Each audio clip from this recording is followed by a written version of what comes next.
"You're not worth it, Clara." Damian Royce said it at the altar loud and clear in front of 300 people, then turned and walked away while she still held her bouquet. No apology, just a verdict. She ran. Through the doors into the dark, past the edge of every plan she'd ever made for her life, until her legs gave out at the rim of a canyon and a voice came from the night behind her. Low, unhurried. "You planning to jump a scarred cowboy?" A complete stranger. No pity in his voice.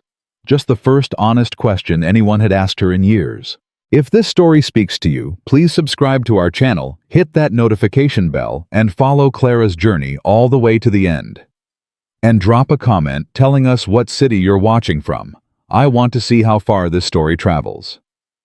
She didn't cry. Not right away. That was the thing nobody expected. They all waited for it.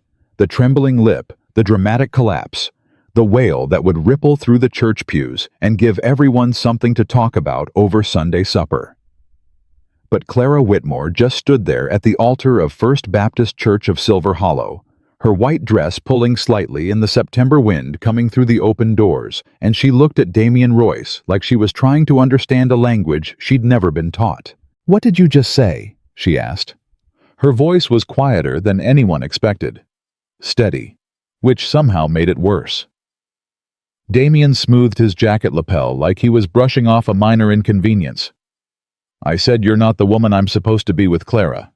I'm sorry. I am. But I can't do this." "Can't do this," she repeated slowly. "We've been engaged for 8 months." "I know. My mother spent $4,000 on this reception." "I know that too. There are 300 people sitting behind me right now, Damian." "Clara, 300 people." Her voice cracked on the second time just barely. "Who did you tell before today? Who knew?" He looked away. Just a fraction. Just enough. And that was when Clara Whitmore understood something that would take her years to fully process. Damian Royce had never been nervous about today. He had never been conflicted. He had planned this. He had walked up to that altar knowing exactly what he was going to say, and he had let her walk up the aisle anyway. "Get away from me," she said. "Clara, please, don't." Her hand came up between them.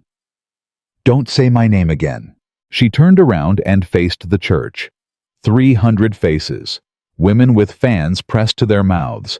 Men with hats in their laps. The Hendersons in the third pew. The Beaumont family filling an entire row. Judge Carver near the back with his reading spectacles still on. Her maid of honor, Louise, standing frozen at the side of the altar with a bouquet dangling from one hand and an expression on her face like she'd just witnessed a funeral. Clara's mother sat in the front row. Margaret Whitmore, silver-haired, straight-backed, always perfectly composed. She was not perfectly composed now. Her hands were pressed flat against her knees, and her face had gone the particular shade of gray that only humiliation can produce. Clara looked at her mother. Her mother looked back. Neither of them moved. And then Clara picked up the front of her dress, stepped off the altar platform, and walked. Did not run. Walked down the center aisle of that church. She kept her chin level. She looked at no one. She pushed through the double doors and kept going. She heard the murmur begin before the doors even swung shut behind her. Dutch. She had no plan. That was the honest truth of it. Clara had spent 8 months planning a wedding, and approximately 0 minutes planning for the possibility that the wedding wouldn't happen. She walked past the flower arrangements outside the church entrance, past the decorated carriages, past the hired musicians tuning up near the reception hall, and she just kept walking. Her shoes were not made for walking. They were made for standing elegantly at an altar and then dancing twice with her new husband before sitting down to a catered dinner. She walked anyway. "Clara?" Louise's voice behind her breathless heels clattering on the stone path. "Clara, wait, please. Don't follow me, Louise. You can't just— Where are you going?" "I don't know yet." "Come back inside. People will understand, they'll—" Clara stopped walking. She turned. Louise nearly ran into her. "They'll what?" Clara said. Louise opened her mouth, closed it. "They'll understand," Clara said. "Sure." and tomorrow they'll talk about it over breakfast, and the day after that they'll whisper about it at the market, and 6 months from now, women who barely know my name will be telling the story of the day Clara Whitmore got left at the altar to their daughters as a cautionary tale. She paused. "Don't follow me." She turned back around and kept walking. She didn't stop for a long time. The sun was down before Clara realized how far she'd gone.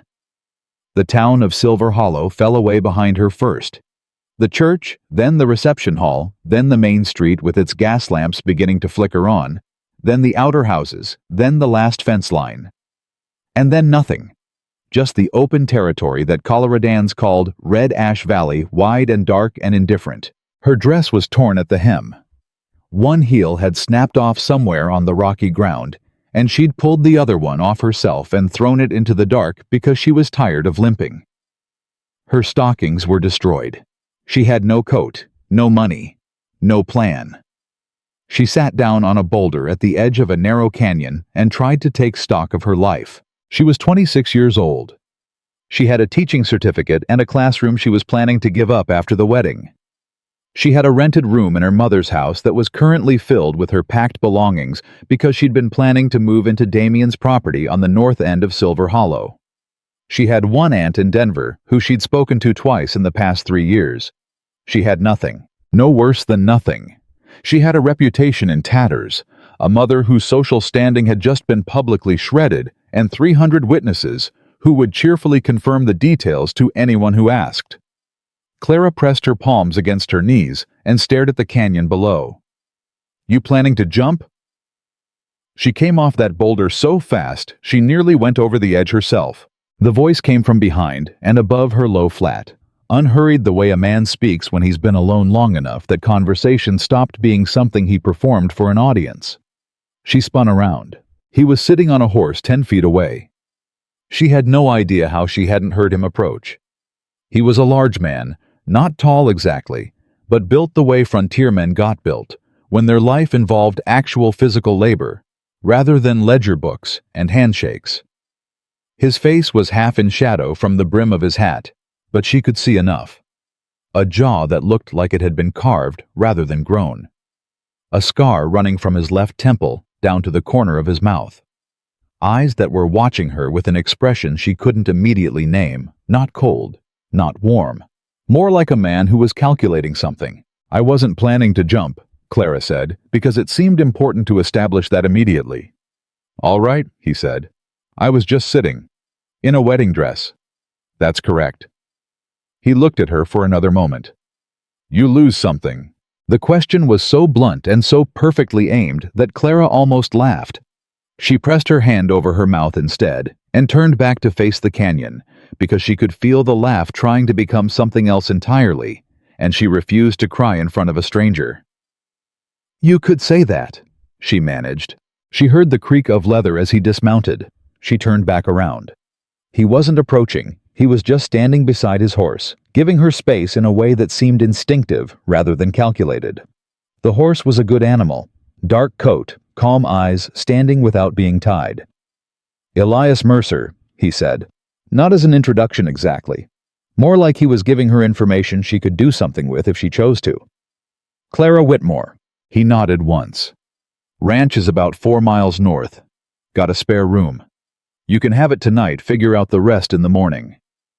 Clara stared at him. "You don't know me." "No."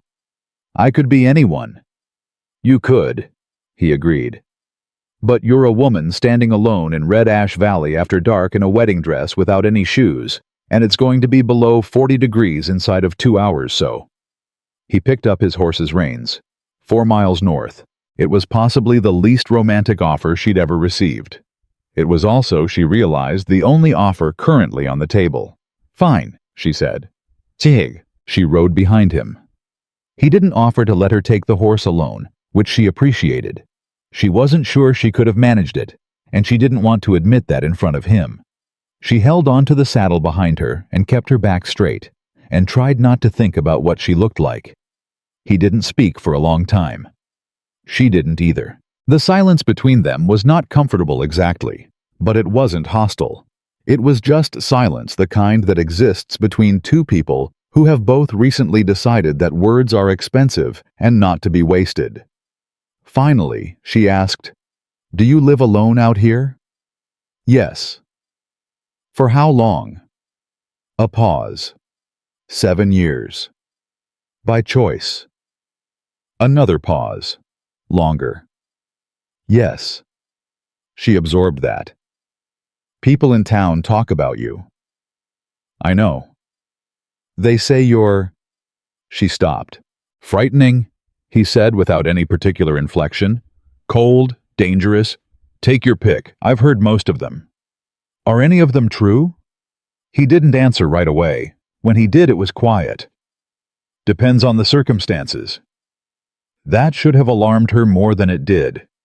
But she had just been abandoned at the altar in front of 300 people, and her capacity for fear had apparently reached some kind of ceiling and stopped ascending.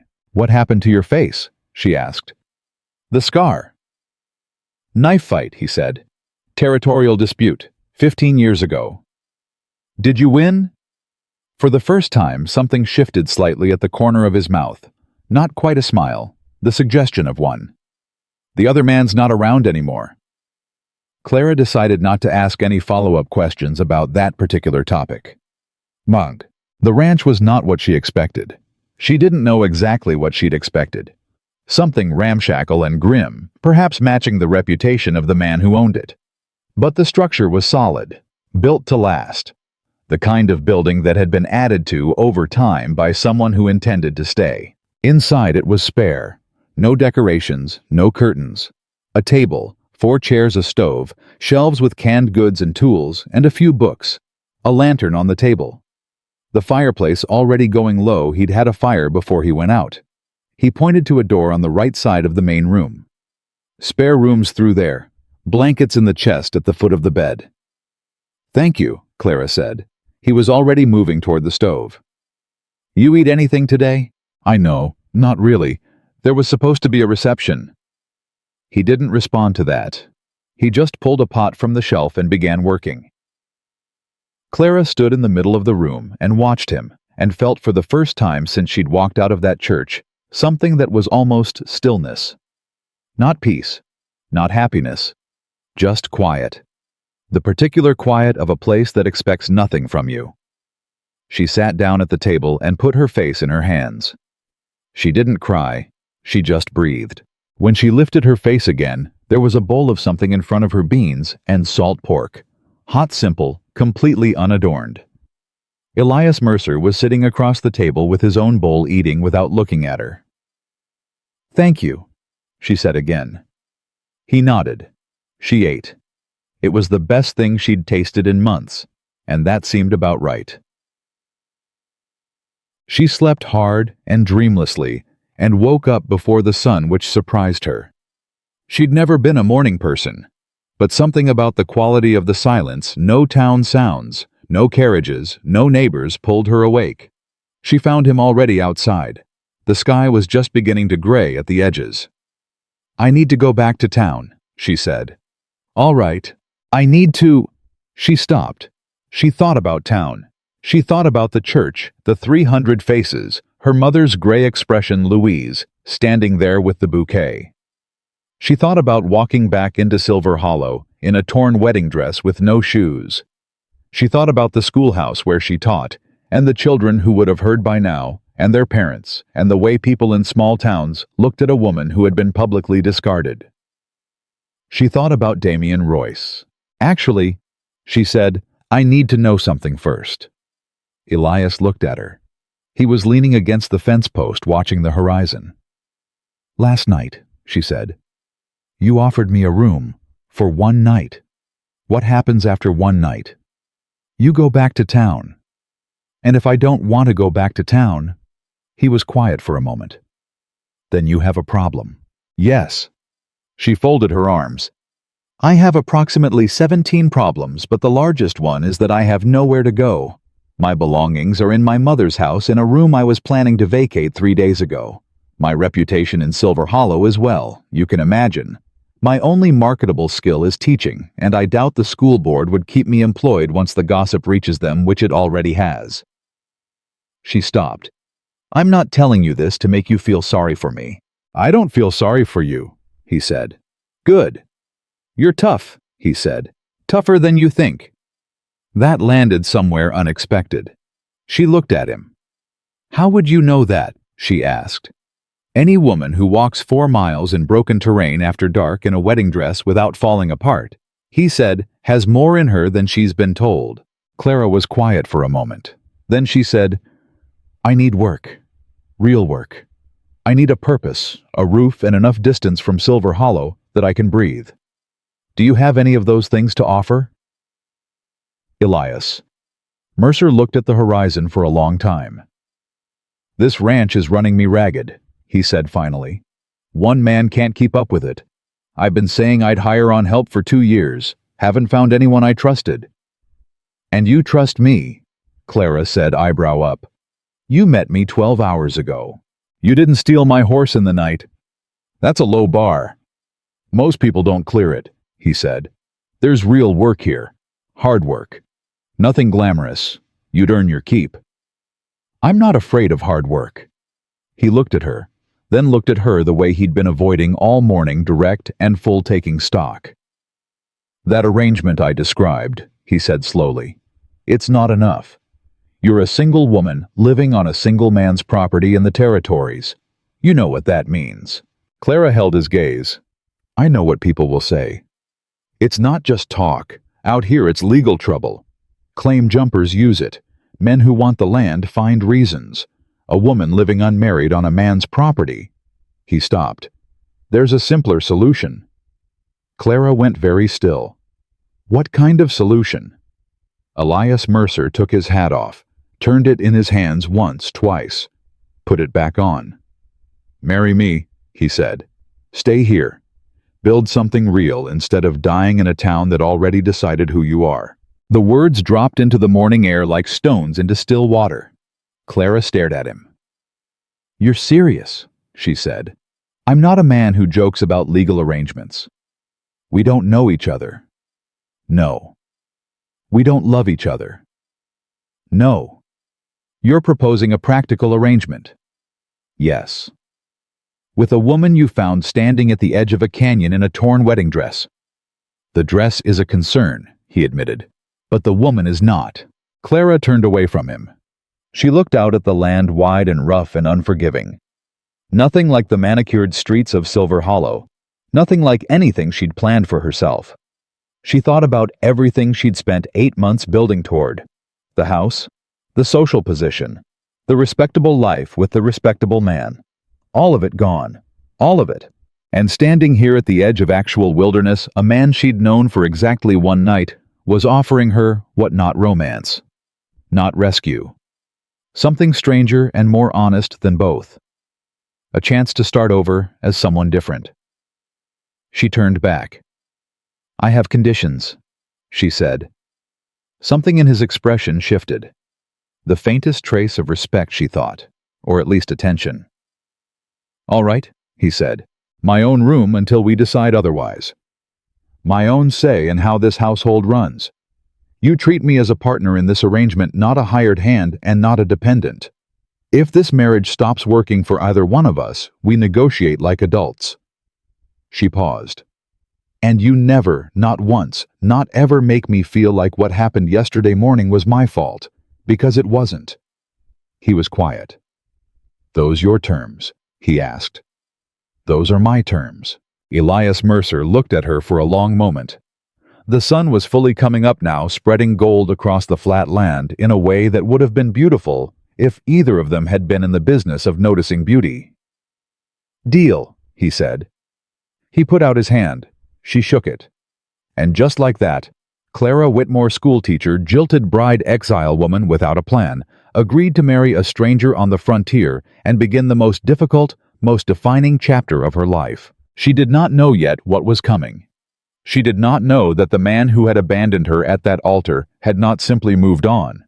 She did not know that Damian Royce was still watching, that he had always been watching, and that the wedding she'd escaped from was only the first trap he'd built for her. The handshake lasted exactly 2 seconds, but Clara felt it for the rest of the morning. Not because it was romantic, Not because anything about that moment in the gray frontier dawn was soft or tender, or the kind of thing a woman imagined when she imagined her second chance at life. She felt it because it was real. No performance, no crowd watching, no flowers or organ music, or 300 faces waiting to judge the outcome. Just two people who had nothing left to lose making the only deal that made sense. They rode into the closest settlement with a justice of the peace 11 days later.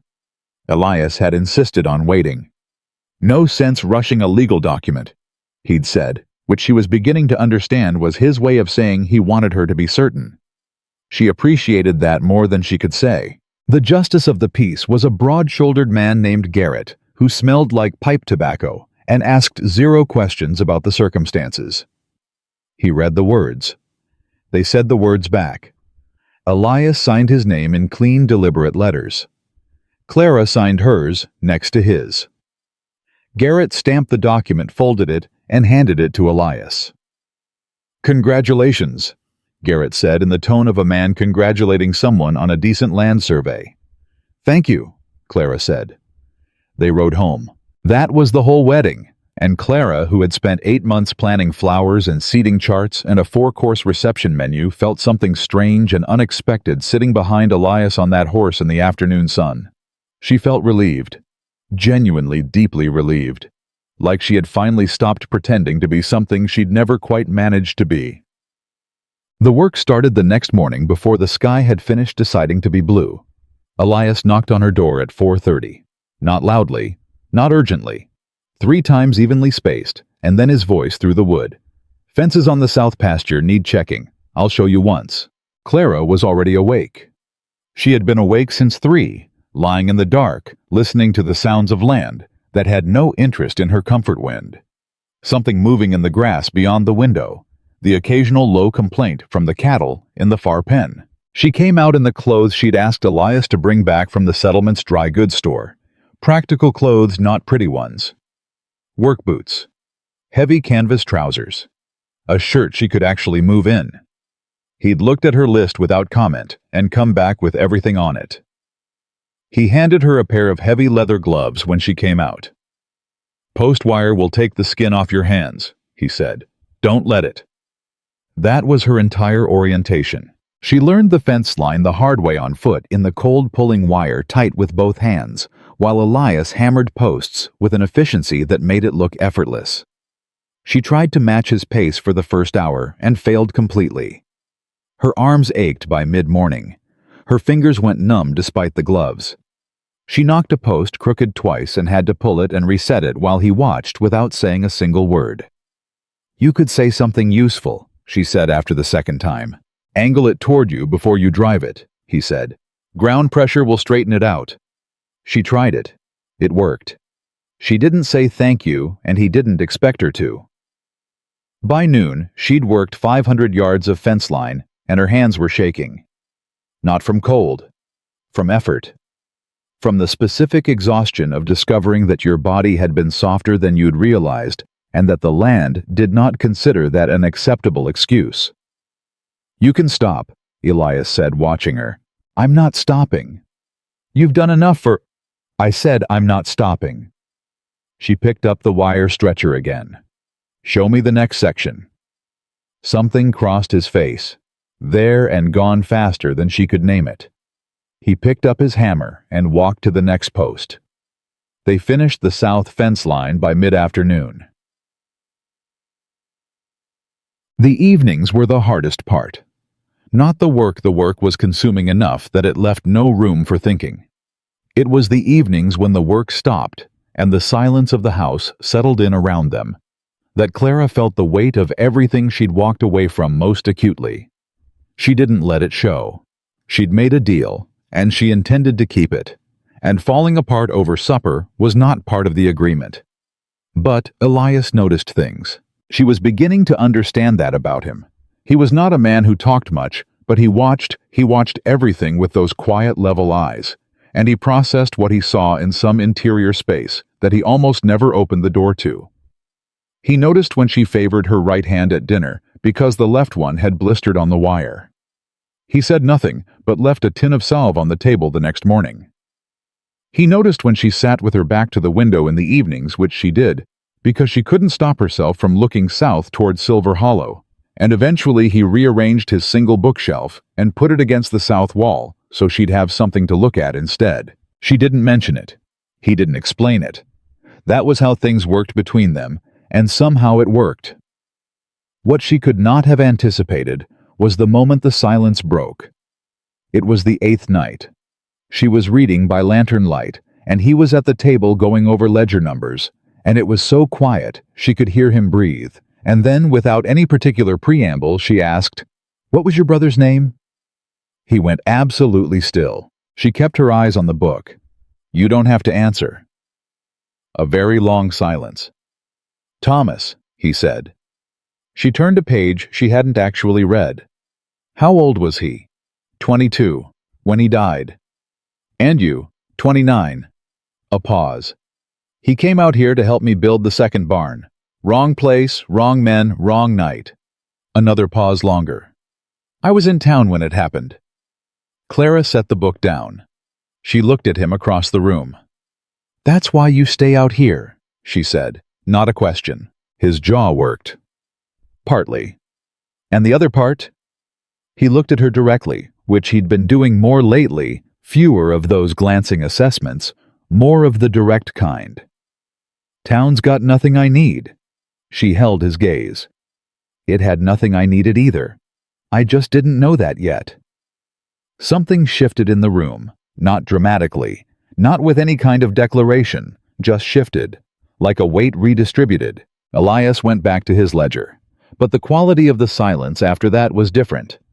Less like two strangers occupying the same space, and more like two people who had decided without discussing it to acknowledge that the other one existed in a meaningful way. Clara picked her book back up. She was smiling slightly, and she turned away from the lantern so he wouldn't see it. She learned to ride properly the following week. Not the polite, upright kind of riding she'd been taught as a girl, side saddle decorative, useful for nothing except looking appropriate in public. Elias put her on a roan mare named Duchess and said, "The horse knows what she's doing. Don't fight her." Clara lasted approximately 4 minutes before Duchess decided she'd been patient enough and demonstrated that opinion with some authority. Clara hit the ground hard, landed on her side in the dirt, and lay there for a moment, taking stock of whether anything was broken. Nothing was. She got up, caught Duchess's bridle, got back on. Elias said nothing. She rode for 2 hours that morning. By the end, she was aching in places she hadn't known could ache, and she had the reins in her hands and the rhythm of the horse beneath her, and the faintest, fiercest spark of something she eventually identified as pride. "I want to learn to shoot next," she said when they got back. He looked at her. "Why?" "Because I'm useless in an emergency without it." "You're not useless." "I'm not useful enough," she said. "There were men on the ridge 2 days ago. I saw them. I didn't say anything because I didn't know what I was looking at, but they were watching the cattle. I want to be able to do something if something happens." The shift in his expression was immediate and significant. "You saw men on the ridge. 2 of them. Yesterday morning early." "Why didn't you—" "I told you. I didn't know what I was seeing." She met his eyes. "Now I do. And I want a rifle." He studied her for a moment that lasted a beat longer than necessary. Then he turned toward the barn. "Come on," he said. She was a better shot than either of them expected. Not perfect. The first 6 rounds went wide, and the 7th kicked her shoulder back hard enough to make her eyes water. But the 8th round hit the post she was aiming at square in the middle, and the look on Elias Mercer's face when it did was one she would remember for a long time. Not surprise exactly, something more specific. The expression of a man who had underestimated something he was now reassessing. "Again," he said. She fired again, hit it again 2 inches to the left.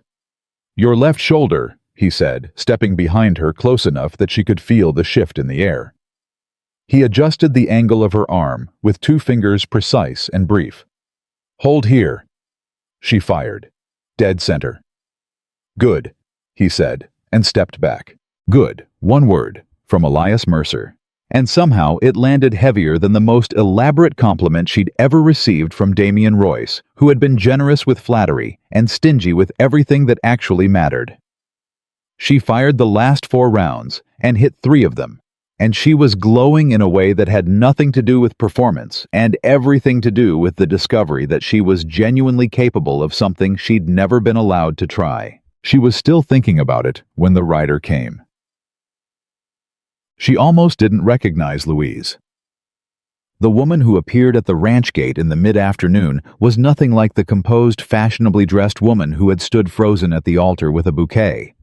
She was dusty and tired and had clearly ridden farther than she was accustomed to, and she was looking at Clara with an expression that mixed relief and something else, something that made the back of Clara's neck go cool. "Louise." Clara crossed to the gate. "What are you doing out here? I had to come." Louise glanced past Clara toward the house. Is your husband here?" "He's in the north pasture. What's wrong?" Louise dismounted. She took a breath. She looked at Clara like she was trying to figure out how to hand someone something fragile and heavy at the same time. "Damian's been asking about you," she said. Clara's expression didn't change. Not on the outside. "People ask things. This isn't people, Clara. This is Damian, and he's not asking the way a man asks who's moved on. He's asking the way a man asks who's looking for something specific." Louise stepped closer, lowered her voice, even though there was no one within a mile to hear them. "He went to your mother 3 times in the past 2 weeks. She told me herself. He's asking about your inheritance." The word landed like a stone in still water. Clara felt the ripple move through her. "My inheritance." "Your grandmother's property," Louise said. "The eastern land parcels. Your mother said your grandmother left them to you in trust, not to your mother, not to any family account, directly to you, and Damian knows." Louise paused. "Clara, I don't think he ever wanted to marry you. I think he wanted to marry your grandmother's land."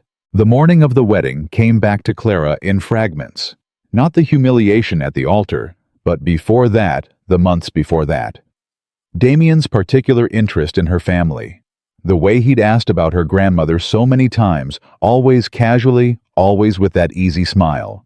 The way he'd bristled slightly just once, when she'd mentioned the land parcels weren't transferable to a husband without her signature.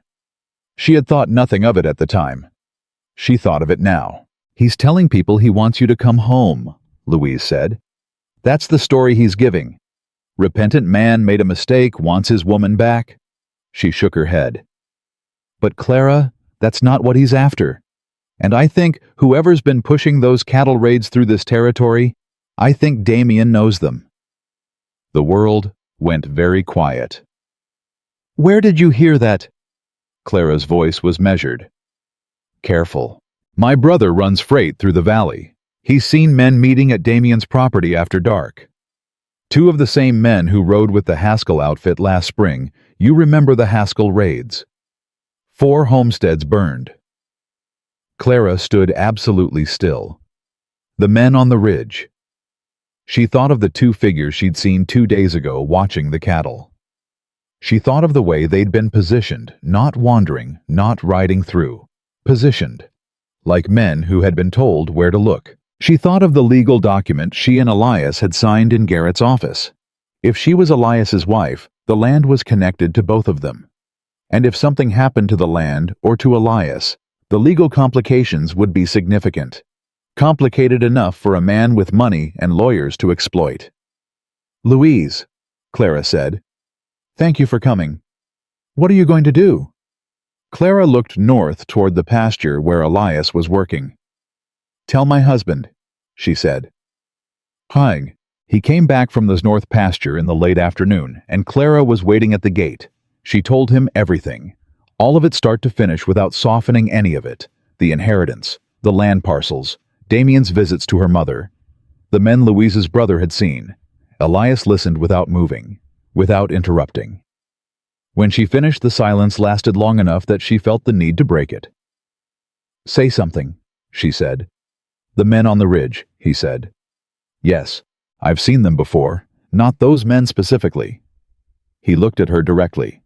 Raiders came through the valley last spring, burned the Ketterman place 3 miles east, took their cattle. I thought it was random.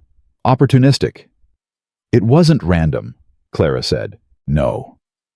His voice was flat and deliberate. It wasn't random. He looked at her, and there was something in his expression that was new, not anger exactly. The cold, contained version of it. The kind that meant a man had made a decision. You brought this here. The words cut. She felt them cut, but she didn't look away. Yes, she said. I did. I didn't know. But yes. Another silence. He looked at the ridge to the south. Then he looked back at her. Then we deal with it together, he said. She hadn't realized she'd been holding her breath until she let it go. I can contact the county land office, she said. The inheritance documents are registered there. Damien has no legal claim on them, not without my signature. But we need to make sure. I'll ride in tomorrow. I'll go with you. He looked at her. It could get... I said I'll go with you, Clara said. In the voice she'd been discovering, she had the one that didn't ask permission. Elias. He came after what's mine. He came here. And I am done running away from men who think they get to decide what happens to me. She held his gaze. I'll go with you. He was quiet for a long moment. 4 a.m, he said. Be ready. She nodded. She turned to go back inside. Clara. She turned back. Elias stood in the dying light with his hat in his hands, and for just a moment, he looked like a man who had remembered that he was allowed to say something that wasn't tactical or practical or purely functional. You did well today, he said. On the rifle. It was such a simple thing, such an ordinary thing. Clara nodded once. Good night, Elias, she said. She went inside. She sat at the table in the dark for a moment before lighting the lantern. And she thought about a man 300 miles away who had thrown her away because he thought she was only worth something as a signature on a piece of paper. She thought about what he was going to discover when he came to collect. They rode out at 4 a.m, exactly as he'd said, and the dark pressed in around them the way it only does in open country. Not frightening exactly, but honest. The way darkness is when there's nothing between you and the sky to soften it. Clara rode Duchess. She kept pace with Elias without being told to, and he didn't slow down for her, and she appreciated both of those things more than she could have articulated. Neither of them spoke for the first hour. It was Elias who broke the silence, and the fact that he was the one to break it told her something about where his head was.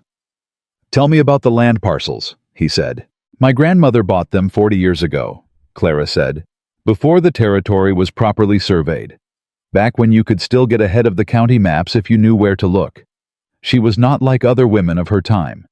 She understood land. She understood that land was the only thing that kept its value when everything else fell apart. Clara paused. She left them to me specifically. Not to my mother. Not to the family estate. To me. She said women needed things that couldn't be taken from them. How much land? 320 acres. Eastern parcels along the Ash Creek tributary. Good grazing land. Timber on the upper section. She looked at him sideways. Worth enough that a man with connections and no conscience would consider it worth engineering an engagement to obtain. Worth enough to burn people out for, Elias said. The quiet that followed that sentence had weight in it. You think Damien is connected to the burnings, Clara said, not just loosely, actually directing them. I think a man who needs land and doesn't want to pay fair price for it has options, Elias said. He can file claims, he can contest deeds, he can make life difficult enough for existing owners that they sell cheap or abandon outright, or he can find men willing to make the decision easier. He kept his eyes on the road ahead. The Ketterman place that burned last spring, they had a deed dispute with a Silver Hollow business concern. I didn't connect it at the time. What business concern? Royce Property Holdings. Clara went still in the saddle. Elias. I know. That's not a coincidence. No, he said. It's not. Hebbag. They reached the county seat of Harlan's Crossing by mid-morning. It was not a large town, larger than a settlement, smaller than Silver Hollow, with the particular energy of a place where practical business got done without much ceremony. Clara had been there twice before in her life, and hadn't expected to find it changed. It was changed. She felt it before she could name it, the quality of attention they attracted riding in. Not the ordinary curiosity that greeted strangers in any small town. Something more directed. Two men near the livery who looked up and then looked away too deliberately. A woman who moved inside her shop door just a fraction too quickly.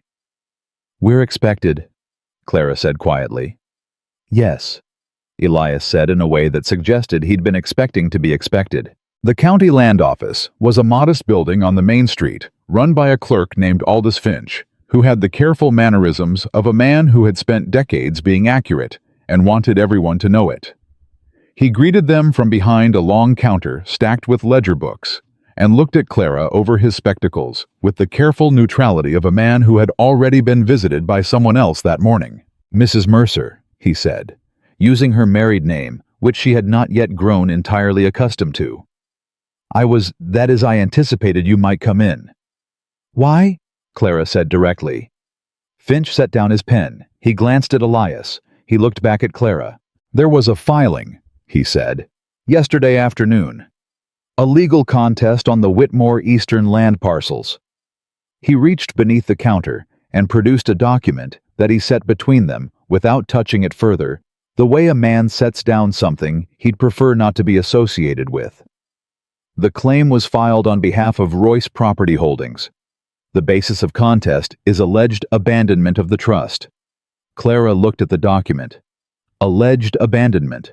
The filing argues that the original trust conditions required the beneficiary to maintain continuous legal residency in Calder County.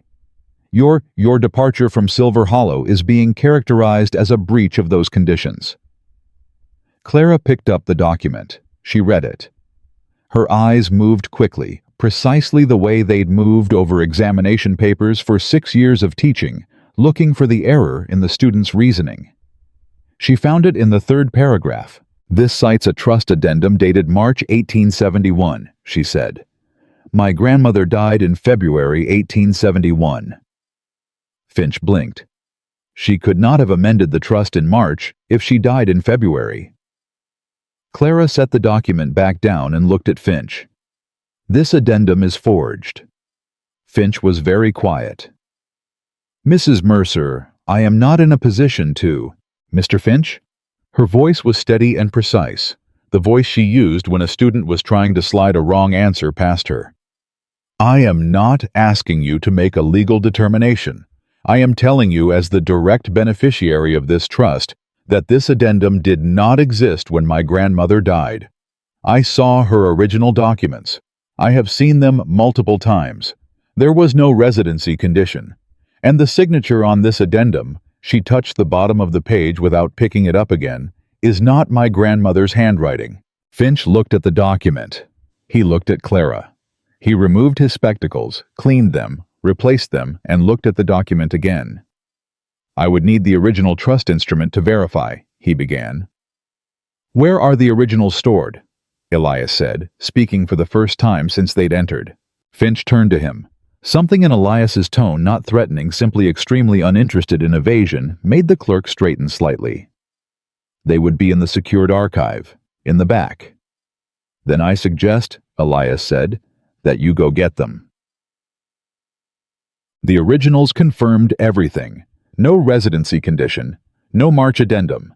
The trust was clean, the language unambiguous, and the signature on the contested document bore enough similarity to Margaret Whitmore's handwriting to fool someone who'd never studied it carefully, and enough difference to confirm forgery to someone who had. Clara had studied her grandmother's handwriting for 22 years. Finch made notes in his ledger with the careful, deliberate movements of a man documenting something he wished had not happened on his watch. "I will need to notify the county judge," he said. The filing will need to be contested formally. It may take time." "How much time?" Clara said. "Weeks, possibly months if the other party files counterarguments." And in the meantime, the original trust remains in effect. He looked at her over his spectacles. The parcels are yours, Mrs. Mercer, but I would strongly recommend securing legal counsel. Clara nodded. She took the copy she was entitled to take and folded it and put it inside her coat and buttoned the coat closed over it like she was protecting something alive. She was 3 steps from the door when it opened. Damien Royce walked in. He was exactly the same. That was the first thing she registered. Not that he'd changed. Not that guilt or consequence had left any visible mark on him, but that he was precisely, completely, infuriatingly the same. Same easy posture, same confidence set to the jaw, same eyes that moved around a room like they were calculating asset values. They landed on Clara and stopped calculating. Clara! He said her name with the particular gentleness of a man who had decided that softness was tactically useful at this specific moment. Damien, she said. He looked at Elias. Something flickered behind his eyes, not fear, but a rapid reassessment. Elias was standing 2 feet to Clara's left and slightly behind her, which was not accidentally where he'd positioned himself. I've been hoping to speak with you, Damien said to Clara. I imagine you have, she said. Given that you filed a forged document against my inheritance yesterday afternoon, I suspect speaking to me was the polite opening move. A slight pause. His expression didn't break, which told her he'd prepared for the possibility that she'd found out quickly. That's a strong characterization of a legitimate legal inquiry. The addendum you cited was dated after my grandmother's death, Clara said. Mr. Finch has just compared it to the originals.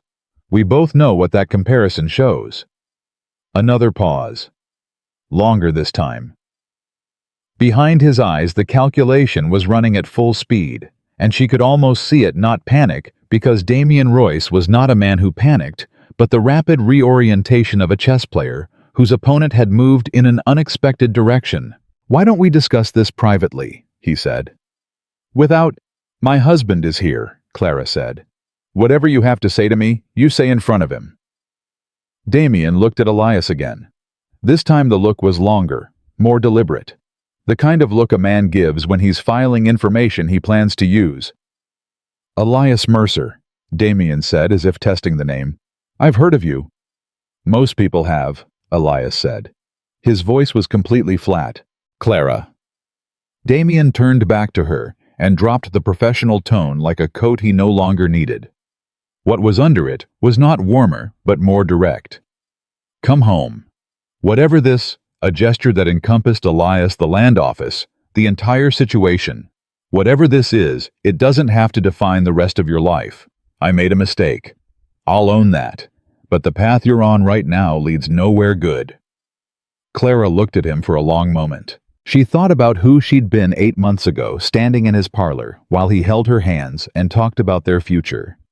She thought about how carefully he'd asked about her grandmother, how interested he'd seemed in the property maps she'd mentioned once at dinner, how he'd always steered the conversation back to land.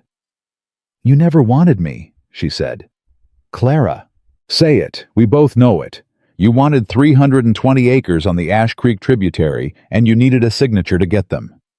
She took 1 step toward him, which was a small thing physically and an enormous thing psychologically.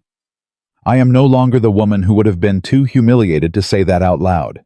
And I am no longer alone. She paused. The next legal move you make against my land will be answered by a judge who now has the original trust documents in front of him. I'd think very carefully before you make it. Damien was quiet. Then he smiled. It was not a pleasant smile. It was the smile of a man who had just decided that one approach wasn't working, and he had other approaches available. I hope, he said softly, that ranch of yours is well insured. Elias moved before Clara could process what she'd heard. Not toward Damien, not here, not with Finch watching from behind his counter, but between Clara and Damien, close enough that Damien had to step back or accept the consequence of not doing so. He stepped back. That sounded like a threat. Elias said in the voice Clara had learned to recognize as his most dangerous, completely, utterly level. It was a concern, Damien said smoothly. About property values, in volatile territory. I see. Elias looked at him the way he'd looked at the south fence posts that first morning, assessing structural integrity, finding it insufficient. Then let me offer a concern of my own. The Haskell riders who burned the Ketterman place. Word moves in the territory, Mr. Royce. Fast and in directions people don't always anticipate. A beat. People start connecting things. Something moved in Damien's face that he couldn't quite control in time. Not much. A fraction of something that was very close to alarm. I don't know what you're referring to, he said. I know, Elias said. He stepped back. He touched Clara's arm, just his hand on her elbow, brief a point of contact that said nothing complicated and everything essential. We're done here. They rode hard on the way back. Not because they were pursued, no one followed not visibly, but because both of them had the same instinct about the ranch, and neither needed to say it out loud. They were 3 miles out when Clara said, "He knows who you are. He was expecting to see you." Yes. He already knew we were married. Likely since the day after we filed, Elias said. A man with money has ears. What he said about the ranch is what a man says when he's decided to move faster. He kept his eyes on the road. That smile he gave you at the end, that wasn't frustration. That was a man who'd already made a plan and was adjusting the timeline. Clara felt the cold certainty of it settle into her chest. He's going to send them, the riders. Maybe not tonight, but soon. He looked at her sideways. When we get back, I need you to do something for me. What? Trust me completely, for whatever comes next. No debating, no negotiating. When I say move, you move. When I say stay, you stay. He paused. Can you do that?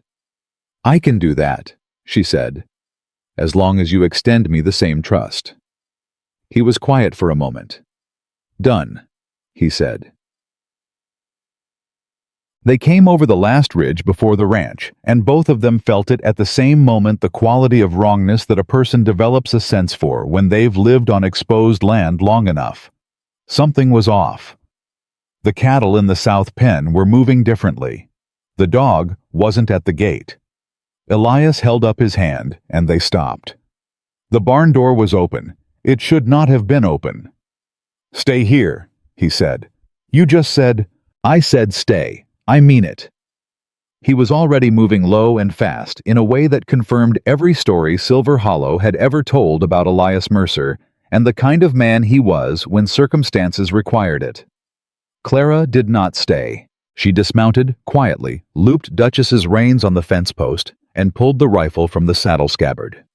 She came around the far side of the fence line, staying low, keeping the barn between herself and whatever was on the other side of it, moving in a wide arc that would put her at a different angle than Elias. She heard him go through the barn door. She waited. Silence. 15 seconds. 20. Clear. His voice from inside. Controlled. She came through the door. The barn had been searched thoroughly, and without any attempt to conceal the fact. Feed bins, overturned equipment, moved, the locked storage chest in the back corner pried open. Whatever had been kept there, she hadn't known what it was gone. What did they take? She asked. Elias stood at the empty chest with an expression that was difficult to read until she looked at it long enough to understand that he was not surprised, but was something adjacent to it. Something older and more complicated. Maps, he said. Survey maps. Property line documentation. Everything I had that established the boundaries of this land. Clara heard what he wasn't saying. Without those documents, she said slowly. If someone contested your property line, it would take months to reestablish through the county, months of contested territory. He closed the empty chest. During which time a man with lawyers could file enough claims to tie this ranch in legal knots. This was coordinated, Clara said. The filing at the land office yesterday. The visit today. This. She looked at him. He planned all of this before I ever left Silver Hollow. The abandoned at the altar, the inheritance challenged the survey's Elias. This was the plan from the start. I walked into your life and I brought all of it with me. You didn't know. That doesn't matter. It matters to me. He turned and faced her directly, and his voice had that quality it sometimes had, that cut through everything else, the absolute conviction of a man who had decided something and was not going to undecide it. You did not do this. He did this. And we are not going to spend time arguing about fault when we need to spend time on the problem. She met his eyes. Right, she said. What do we do first? Copies, he said. We need the county assessor's duplicates of the survey records. That's in Harlan's Crossing, but there's also a federal land office in... He stopped. Elias. He looked at her. The men who killed Thomas, she said carefully. You said it was a territorial dispute. Wrong place, wrong men, wrong night. She held his gaze. Were those men connected to Royce? The silence that answered her was longer than any that had come before it. I didn't know his name then, Elias said finally. But the man who gave the order, the man who sent those riders through the valley 7 years ago, he had money behind him. Someone from the territory east with land interests. He paused. Thomas had refused to sell his homestead claim. He'd had 2 offers and turned both of them down. Another pause. The man making those offers was representing a property holding company out of Silver Hollow. The air in the barn went completely still. Clara pressed her hand flat against the nearest post to keep herself grounded. Royce Property Holdings, she said. I didn't know that until 6 months ago. His voice was steady, the steadiness of a man who had been carrying something for a very long time and had developed the muscles for it. I found a bill of sale in Thomas's old papers. A letter from the holding company. I started looking into who owned the company. And then I appeared at the edge of your canyon, Clara said, in a wedding dress. Yes. She looked at him, really looked in a way she hadn't permitted herself to fully look before, because there was always work to do, or space to maintain, or the careful distance of a practical arrangement to honor. She looked at the man who had lost his brother to the same enemy that had spent 8 months planning to use her. She looked at the man who had made a deal with a stranger and honored every term of it, and who had put himself between her and Damien in that land office without hesitation, and who had ridden hard for the ranch today because his instincts and hers had been perfectly synchronized. She looked at him, and she thought we didn't find each other by accident. He doesn't know you know, she said. Not yet. Then that's the only advantage we have. She pushed off from the post. We have to use it before he figures it out. Elias looked at her for a moment with something in his expression that was new. Not the careful assessment of the first days. Not the respect that had grown through the work. Something more specific. Something he wasn't quite ready to name, and she wasn't quite ready to hear, but which existed between them with quiet, immovable certainty. Tomorrow morning, he said, we start making copies of everything we have left. And then we send word to the federal land office in Glenwood. And tonight, he reached past her and took the rifle from where she'd leaned it against the post. He checked the load. He handed it back to her stock first. Tonight, he said, we don't sleep. They didn't sleep, and they didn't pretend to try. Clara took the east window. Elias took the door. They had worked out the logic of it without much discussion. 2 people, 2 sight lines, the rifle with Clara. Because she was the better shot at distance, the shotgun with Elias. Because what came through a door came close. The dog had turned up an hour after dark unhurt, but agitated in the way dogs get when they've seen something they didn't like and can't stop thinking about. Elias put him inside. The night was long. Clara sat with her back straight and the rifle across her knees and watched the darkness beyond the east window and thought about everything she knew and everything she didn't know and everything that had happened in the 43 days since she'd walked out of First Baptist Church of Silver Hollow in a torn wedding dress. 43 days, she'd counted without meaning to. 43 days ago, she'd been a school teacher with a fiancé, and a future that fit inside the dimensions of what Silver Hollow considered acceptable for a woman of her background. And now she was sitting in a frontier ranch house, in the dead of night, with a loaded rifle, waiting for men who had been paid to take everything she and Elias had built here. It occurred to her in that particular clarity that comes only in the very late hours that she was not afraid. She was angry. There was a difference, and it mattered. "Elias," she said quietly. "Still here," he said from the door. "When this is over, when we deal with whatever's coming tonight, and whatever comes after, I want to go to the federal land office myself. Not send a letter, go in person, file everything." "All right. And I want to contact a lawyer, not a Silver Hollow lawyer. Someone from outside who doesn't owe Damian Royce a professional courtesy. I know a man in Glenwood," Elias said. "Practiced law for 20 years in Denver before he came out here. He doesn't do anyone favors." "Good." She shifted the rifle slightly. "I also want to write to my mother." A pause. "What will you say?" Clara thought about it.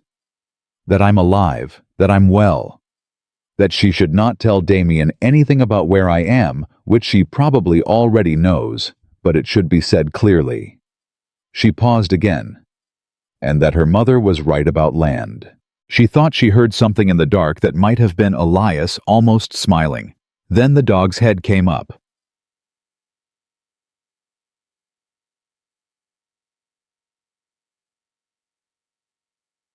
She heard it 2 seconds after the dog did hooves multiple coming from the south at a pace that was not casual. Not a traveler passing through. Deliberate. Coordinated. "East side," Clara said low and steady. "I hear them." Elias was already moving away from the door to the window on his side. "Count them." She listened. She tried to separate the sounds the way he'd taught her when they'd talked about this possibility 3 days ago before they'd known it was a certainty. Not a talent she'd had before. Something she'd built in 6 weeks of paying attention to a land that rewarded attention and punished everything else. 4 horses, she said. Maybe 5, coming in from the south and east, 2 directions. They split up. Yes. "The barn first," he said. "That's always the barn first. They want to cut off the animals and the supplies before they come for the house. What do? We let them get to the barn." She turned and looked at him in the dark. "If they're at the barn," he said, "they're not watching the house. And if they're not watching the house, we can come at them from the sides instead of waiting here to be surrounded." He looked at her directly. "You trust me?" It was not quite a question. She had said she would. "I trust you," she said. "Yeesh." They went out the back. Clara kept low and moved the way she'd learned to move on this land over 6 weeks efficiently, without wasted motion, letting her feet find the ground rather than fighting it. Elias was ahead of her, and she matched his pace and his silence. She heard the moment the riders reached the barn. Voices low, quick the clipped communication of men on a job. Then the particular sound of accelerant and a struck match. The fire caught fast. The cattle in the south pen reacted immediately, the deep panicked lowing of animals that understood danger in the oldest way. The stampede started within seconds, the pen fence giving way under the weight of collective terror. In the chaos of firelight and stampeding cattle and men on horseback trying to control their own animals in the confusion, Clara came around the north side of the fence line and took her position at the corner post. She picked the first target. A man on horseback near the barn door silhouetted against the fire. She watched him. She breathed. She fired. He went off the horse. She didn't watch him hit the ground. She was already moving her aim. Elias opened up from the east side and the night came completely apart. Gunfire horses, screaming men, shouting to each other in the broken, urgent language of a plan that had stopped going the way it was supposed to. "Mercer!" A voice from somewhere near the burning barn, cutting through the chaos loud and deliberate, the voice of a man who wanted to be heard. "Mercer, call your wife off, and we can settle this clean." Clara froze. She knew that voice. Damian Royce was here. Not in Silver Hollow managing the operation from a comfortable distance. Not in some lawyer's office filing papers by lamplight while hired men did the ugly work. Here on her property in the firelight on horseback, close enough that she could hear him breathing if she stopped thinking about the fact that he was here and started thinking about why. A man sent riders when he wanted property. A man came himself when he was afraid the riders wouldn't be enough, or when he decided that there were loose ends that needed to be tied personally. She thought about what that meant for Elias. She thought about Thomas Mercer, 22 years old, who had refused to sell his homestead claim to a Silver Hollow holding company and who had ended up dead on a wrong night in a wrong place. She moved. Elias. She kept her voice below the level of the noise directional. Damien's here. He's at the barn. A shot from Elias's position, answer enough that he'd heard her. She worked around the east fence, staying below the top rail, using the sound of the fire to cover her movement. She counted riders. 2 down from what she could tell, 1 hers, 1 Elias's, 3 still mounted trying to regroup. Damien on the far side of the barn, not in the chaos, but watching it positioned high and back on his horse, the way a man positions himself when he's directing, rather than participating. She was within 40 yards of him when she heard Elias's voice, not calling to her.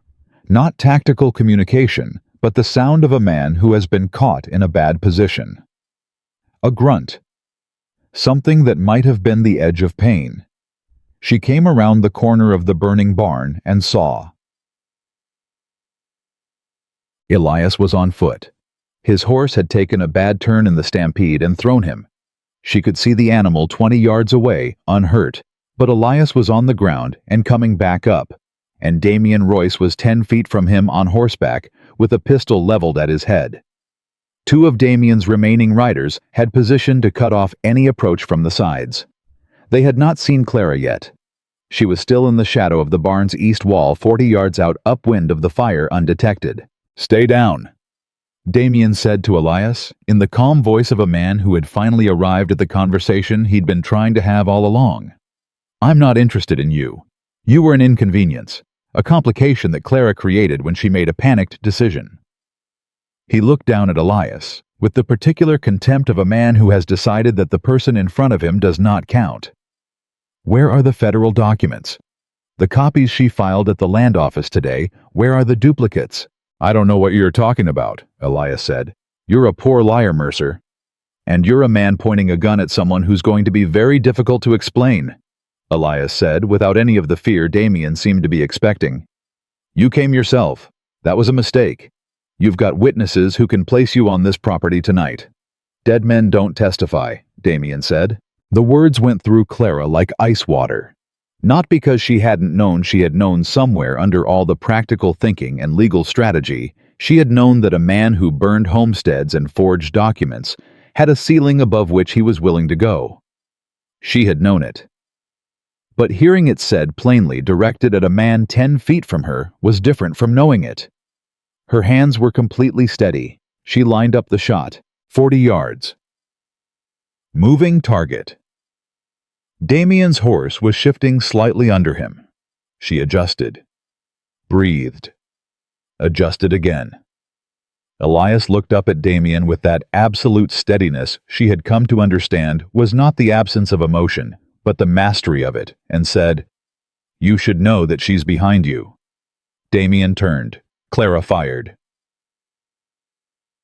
She did not aim for center mass, which was what a person in a panic aimed for. She aimed for his right shoulder, which was what a person with 6 weeks of daily practice and a clear head aimed for, and she hit what she aimed for. The pistol left Damien's hand before he finished turning, and he stayed on the horse only because his left hand caught the saddle horn and held. The 2 riders broke immediately. One of them made it 20 yards before Elias had retrieved his rifle from the ground and made the decision that ended the retreat. The other one kept going, and she let him go because there was enough and there didn't need to be more. The fire was eating the barn with serious intent by now. Clara didn't look at it. She kept the rifle on Damien, and she walked toward him, and she did not stop until she was close enough to see his face clearly in the firelight. He was white. Not from the wound was bad, but not critical, but from something she had never seen on Damien Royce's face before. Something that it took her a moment to name correctly, because she had genuinely never seen it there. fear. He was afraid of her. She had never been something Damien Royce was afraid of. She had been convenient. She had been useful. She had been an obstacle. She had even been for a brief period a problem to manage. But afraid that was new, and she let herself feel the weight of it settling into the record of who she was. "Clara," he started. "Don't," she said. Elias came up on her left. He was limping slightly from the fall she'd get to that later she'd need to look at it. But his face was steady, and his rifle was up, and everything about the way he stood beside her communicated exactly what she needed it to communicate, that this was two people, not one, and that the math of the situation had changed significantly. "Get off the horse," Elias said. Damien got off the horse. "Ishag." They bound his hands with fence wire, not cruelly, but securely, and they sat him against the south fence post, and Clara stood over him while Elias checked the property for remaining riders. None. The one who'd fled was gone, and the two who were down were not going anywhere. "You killed Thomas Mercer," Clara said. Damien looked up at her. He said nothing. "You sent men to that homestead 7 years ago because he wouldn't sell. You've been burning out everyone who won't sell for years. The Ketterman place, the Whitmore Trust. Every time land you wanted didn't come to you the easy way, you found the other way." She crouched to his level, which was something she'd never done with him before, put herself at his eye level, rather than the anxious height difference of a woman trying to be taken seriously. "And you almost married me to skip the legal complications. I can offer you," he started. "Nothing," she said. "You have nothing I want. You never did." She stood up. "The Federal Marshal's Office is going to receive a very complete accounting of everything, the forged documents, the land holdings, the pattern of fires, and tonight. With witnesses." She looked at him directly one last time, the way you look at something you're putting down for good. "You picked the wrong woman to throw away." She walked away from him. Elias was waiting at the corner of the fence, and when she reached him, she stopped and looked at him, and he looked at her. And neither of them said anything for a long moment, because there wasn't anything that words were built to do in that particular moment. "Your leg," she finally said. "Twisted, not broken." "You're sure?" "I've broken things before. I know the difference." She nodded. She looked at the barn. The fire was beginning to exhaust itself, dropping toward something that could be managed. The barn was gone, but the house stood. The cattle had scattered but could be gathered. The land was still theirs. "I have a question," she said. He waited. "When you told him I was behind him." She looked at Elias. "You didn't know for certain I was there." "No," he said. "You guessed." "I knew you well enough," he said. 6 weeks is enough to know someone who doesn't stay where you put them." It was perhaps the most precise and honest thing anyone had ever said to Clara Whitmore. She felt it land somewhere deep and permanent. "The Marshal," she said.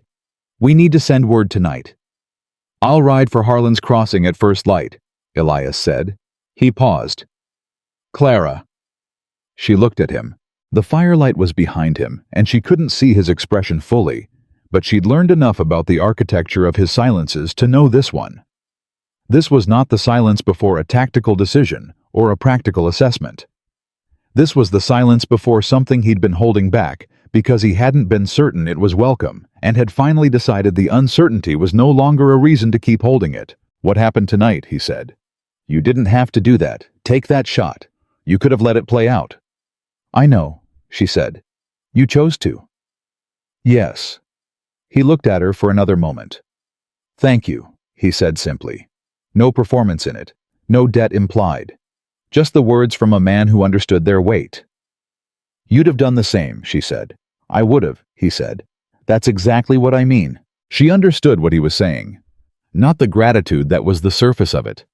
Under it was the thing neither of them had named yet, but which had been building for 6 weeks through fence lines and rifle practice and ledger books, and the particular honesty of two people who had stopped pretending to be less than they were. She understood it. She was not ready to name it out loud yet either, but she was close. "Tomorrow?" she said. "After the Marshal." "After the Marshal," he agreed. She went inside to get the medical kit for his leg, and Elias stayed at the fence line watching what was left of the fire burn itself out. And somewhere south of them, Damien Royce sat with bound hands, and the dawning understanding that the woman he'd thrown away in front of 300 people had just taken everything from him that he'd thought was already his. The marshal from Harlan's Crossing arrived at the ranch just after noon the following day, and he brought 2 deputies and an expression that suggested someone had described the situation to him, and he was reserving judgment until he saw it himself. What he saw was a burned barn, 2 dead men, 1 wounded man bound to a fence post, and a woman who handed him a folder of documents before he'd finished dismounting. Marshal Dent was a broad, weathered man in his late 50s who had been doing this long enough to know the difference between a crime scene and a fabrication. He stood in the yard and he read every page Clara gave him. The forged trust addendum, the filing from the land office. The letter Louise's brother had provided connecting Damien's property meetings to the Haskell riders, the deed records showing Royce property holdings contested claims against burned homesteads going back 6 years. He read all of it without interruption, and when he finished, he looked up at Clara with the careful eyes of a man recalibrating. "You put this together yourself," he said. "My husband and I put it together," Clara said. "Together." Dent looked at Elias, who was standing to her left with his weight slightly favoring his good leg and his face carrying the particular patience of a man who has been up all night and has decided that showing it would be unproductive. "Mercer," the marshal said. "I know your name." "Most people do," Elias said. "The stories aren't flattering." "No," Elias agreed. "They're not. You're welcome to ask anyone in this valley whether the stories match the record. I'll wait." Dent looked at him for another moment. Then he turned to where Damien sat against the fence post, and something changed in the marshal's expression. Not surprise, but the particular recognition of a man encountering something he'd suspected for a while and was now seeing confirmed. "Royce," he said. Damien had spent the night rebuilding his composure, and it showed. He was upright, controlled, with the practiced poise of a man who had been in difficult situations before, and understood that the story he told in the first 5 minutes mattered more than almost anything else. "Marshal, I'm relieved you're here. I was attacked on my way through the territory, and these people—" "Mr. Royce." The marshal's voice was not unkind, but it was also entirely finished with what Damien was doing. "I'm going to stop you there. I've got 2 dead men on this property, a signed statement from the county land office clerk in Harlan's Crossing about a fraudulent filing made yesterday, and documentation connecting your business holdings to 6 homestead fires across 3 counties. He folded the documents and put them under his arm. "You can tell your story. You're going to get that opportunity. But I'd think carefully about which story you choose, because right now, the one that's already documented is working against you considerably." Damien looked at Clara. It was the look of a man who had underestimated something so fundamentally and so repeatedly that he was only now at this specific moment understanding the full scope of what that underestimation had cost him. Clara met his eyes and said nothing, because there was nothing left that needed saying. "Get him up," Dent said to his deputies. They took Damien Royce out of Red Ash Valley on horseback, hands bound, and Clara watched him go from the gate and felt something she hadn't expected to feel. Not triumph, not relief exactly. Something quieter and more complete. The feeling of a door closing, not slamming, just closing with the soft and final click of something that had been open too long. Elias came to stand beside her as the marshal's party disappeared over the ridge. "It's not over," he said. "Legally. It'll take months." "I know." "His lawyers will." "I know Elias." She looked at him sideways. "I've been thinking about lawyers since before you did." The corner of his mouth moved. "Fair." "But he's out of this valley," she said. "Tonight he sleeps in a cell not in Silver Hollow making plans. That's enough for today." He nodded. They stood at the gate in the thin autumn sunlight and looked at the space where the barn had been and didn't speak for a while. The silence between them had changed again. It had been changing for weeks from stranger's silence to working partner's silence to something she didn't have a clean word for yet. And now it was something else again. Something that had been stripped down to its essential nature by a night of fire and gunshots and the particular honesty of a situation where performance was impossible. "Clara," he said. She waited. "I need to tell you something." "All right." "When he had the gun on me." A pause. The careful pause of a man choosing accuracy over ease. "My first thought wasn't the ranch. Wasn't the land or the documents or any of it." He looked at the gatepost, then at her. "It was you. Whether you were safe." The morning air was cool and still and carried the smell of ash and turned earth and cattle somewhere beyond the rise. Clara looked at Elias Mercer, at the scar and the jaw and the quiet eyes that had been watching her, and adjusting and recalibrating for 6 weeks with a steadiness that no one in her previous life had ever extended to her. And she thought about a practical deal made at dawn with a handshake. And she thought about how the most real things she'd ever experienced had not come the way she'd planned for them. "I know," she said. "I know it was."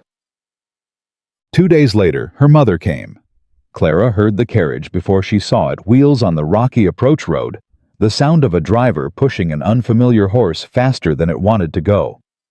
She came out of the house and stood at the gate and watched Margaret Whitmore step out of a hired carriage wearing her traveling clothes and looking smaller than Clara remembered, and older and more frightened, and something else, something Clara had rarely if ever seen on her mother's face. Uncertain, Margaret stopped 10 feet away. She looked at Clara. She looked at the property, the burned space where the barn had been, the new fence section Elias had started that morning, the vegetable beds Clara had planted along the south wall. She looked at the house, solid and unpretty and entirely serious about its purpose. Then she looked at her daughter and her composure, that silver steel composure that had survived 30 years of a difficult marriage and a public humiliation, and whatever the past 6 weeks had been cracked. Just at the edges. Just enough.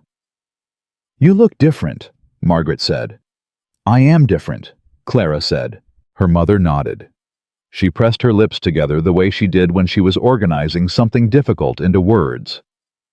"The marshal's office contacted me. About Damien. About the trust documents." A pause. "About the forged addendum." "Yes." "Clara." Another pause longer. "I knew." The word landed hard and strange. "What did you know?" "Not about the forgery. Not about the writers or the fires. I did not know any of that. I want you to understand." Margaret took a breath. "But I knew he was interested in your grandmother's parcels. I knew that was part of why he pursued you. I suspected it wasn't the only reason. And I—" She stopped. "You said nothing," Clara said. "I said nothing."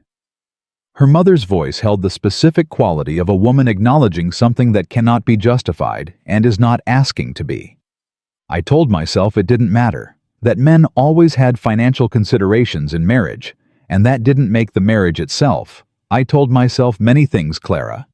None of them were true, and I knew they weren't true, and I still said nothing, because I wanted the life for you that I thought the marriage would bring." A pause. "And because I was afraid of what it would mean if I admitted what I suspected." Clara looked at her mother for a long time. She thought about everything she might say. She had 6 weeks of rage and exhaustion and hard work and growth stored up, and she could have opened that and directed it at the woman standing in front of her, and every bit of it would have been earned. Margaret Whitmore had stayed quiet when speaking might have changed everything, and that was a real and consequential thing. But she also thought about a woman who had been young once in a world that offered women very few options for the direction of their own lives, and who had made choices shaped by fear, the way Clara's own choices had been shaped by fear until 43 days ago. "Come inside," Clara said. "I'll make coffee." Margaret blinked. She had been braced for something else. "That's yes, thank you." Clara turned toward the house. She paused. Without turning back around, she said, "I don't forgive you today, but I'm willing to start." She heard her mother exhale behind her. Not quite a sob, not quite relief. Something in between. "That's more than I deserve," Margaret said. "Yes," Clara said. "It is. Come in." Yay. Elias met Margaret Whitmore at the door, with the particular courtesy of a man who didn't have much of it available, but deployed what he had with precision. He took her coat. He did not attempt small talk.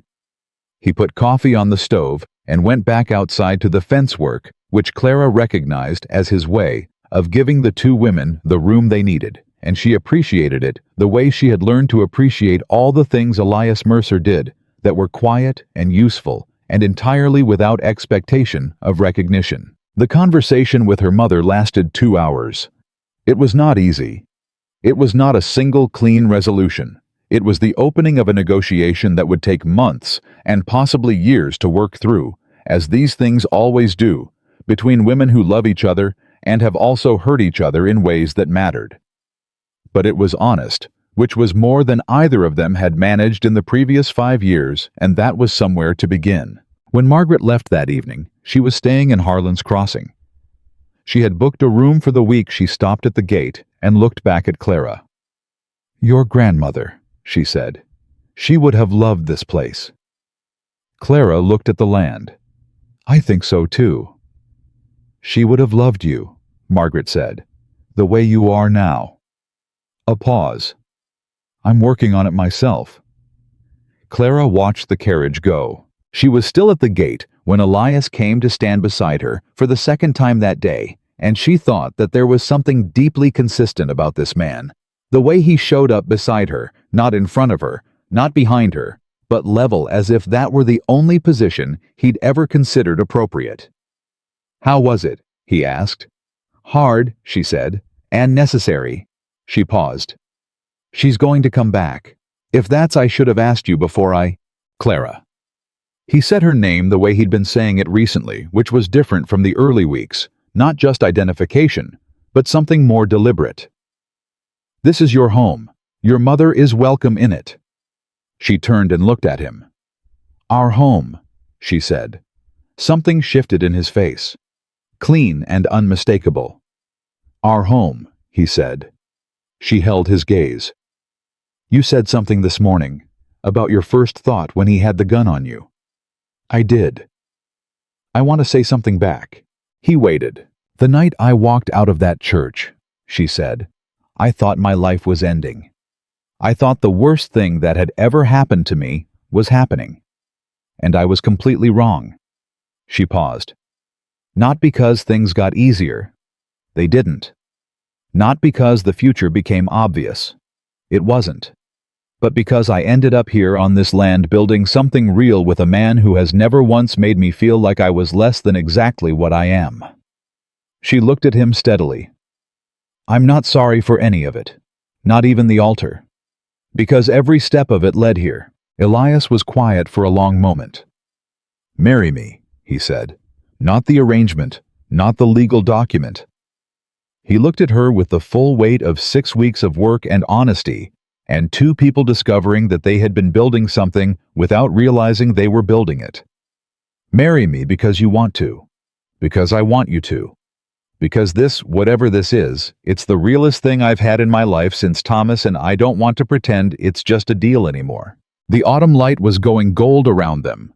Clara Whitmore, who had once stood at an altar in Silver Hollow, waiting for a man who had already decided she wasn't worth choosing, looked at Elias Mercer and said without hesitation, without performance, without any of the careful social calculus that had governed the first 26 years of her life, "Yes." Tieg. The second wedding was held on the ranch 3 weeks later. There were no 300 guests. There was Marshall Dent, who had turned out to be a decent man once the official business was concluded. There was Louise, who cried through the entire proceeding and apologized for it repeatedly afterward. There was Margaret Whitmore, who did not cry but held her daughter's hand before the ceremony with a grip that communicated everything she was still learning to say out loud. There were 4 neighboring ranchers who had come to trust Elias over years of quiet exchanges, and who arrived with food and stayed to help raise the frame of the new barn after the ceremony was done. There was no organ, no caterer, no flower arrangements. There was a sky that went on forever, and a man who looked at Clara Whitmore like she was the most serious and significant thing he had ever decided, and a woman who looked back at him the same way. When Garrett read the words the second time, Clara said them differently than she had the first time. Not louder, not more dramatic. Just differently, the way you say something when you mean it entirely, when every syllable is attached to something real. Elias signed his name. Clara signed hers. Garrett stamped the document. Nobody said congratulations this time either. They didn't need to. The federal investigation into Royce Property Holdings concluded 8 months later. Damien was charged on 4 counts, including land fraud and conspiracy in the Ketterman fire. He did not walk free. The Whitmore Trust parcels were confirmed clear and uncontested. The survey maps Elias had lost in the raid were reconstructed through the Federal Land Office with interest, and when the new documents came back, they reflected a property boundary that was 40 acres larger than the original, the result of an old survey error that had been corrected in Elias's favor. The new barn went up in November, bigger than the one that had burned, with a proper hayloft and a tack room and a covered area for the farrier's work. 3 neighboring ranchers came to help with the raising. Clara cooked for 12 people and discovered that she was better at it than she'd realized, which surprised her less than it might have 6 months earlier. Margaret Whitmore moved to Harlan's Crossing permanently the following spring, escaping a marriage that had long since served its purpose in every direction. She visited the ranch every 2 weeks. She and Elias developed a relationship that could be accurately described as mutual wary respect, which Clara found so precisely appropriate that it occasionally made her laugh. The letter from Louise arrived in April with the news that Silver Hollow had changed, not dramatically, not all at once, but in the way that towns change when the man who had been controlling the money quietly and systematically for years was no longer available to control it. Other voices were finding room. Other people were making decisions. Louise had been elected to the school board, which Clara found deeply satisfying. Their daughter was born on a Thursday in late October, when the aspens had gone gold all the way up the valley walls, and the air had the particular clarity of high country autumn. Elias held her with the focused, gentle precision of a man who understood that some things required your full attention and never let you take them for granted. They named her Grace because that was what she was, not the religious kind, though that too, but the other kind. The kind that arrives unrequested at the end of something hard and says you made it through, and this is what you made it to. Clara held her daughter and looked at Elias across the room and thought about a canyon in the dark, and a man on a horse asking a woman in a torn wedding dress if she was planning to jump. She thought about a handshake at dawn. She thought about fence lines and rifle practice, and ledger books, and a barn burning, and a forged document, and a shot in the firelight, and a mother who was learning, and a neighbor who had shown up with food, and a marshal who had read every page. She thought about all of it, every piece of the life she had not chosen, but had built plank by plank, choice by choice, day by hard and honest day. And she understood something with the clear, unshakable certainty of a woman who had been broken open and rebuilt herself from the inside out. The worst day of her life had not destroyed her. It had aimed her at the canyon, at the man, at the land, at the work, at the person she had always been capable of becoming and had never been given honest room to find. Damien Royce had stood at an altar and told 300 people that Clara Whitmore was not the woman he was supposed to spend his life with. And he had been right, not because she wasn't enough, but because she was too much, and the life she was supposed to have was never going to fit inside the boundaries of what Silver Hollow had decided to offer her. She was a rancher, a markswoman, a legal landowner, a daughter finding her way back to her mother, a wife who had been chosen truly deliberately, completely chosen by a man who understood her value, not because society had certified it, but because he had seen it with his own eyes and decided it was real. And she was a mother holding a daughter named Grace in a house that had been built to last on land that no one would ever take from them again. Clara Whitmore. Mercer looked at the life around her and knew with the kind of certainty that doesn't need to be spoken, because it lives in the bones, that she had not just survived the worst day of her life. She had used it. She had taken the wreckage of everything she'd been handed and built something so much stronger, so much truer, so much more entirely hers than anything she'd lost, that losing it had been the only way to arrive here in this room, in this life, with these people on this land, with this absolute and unassailable knowledge of exactly who she was. The woman nobody chose had chosen herself, and everything that followed had been hers to keep.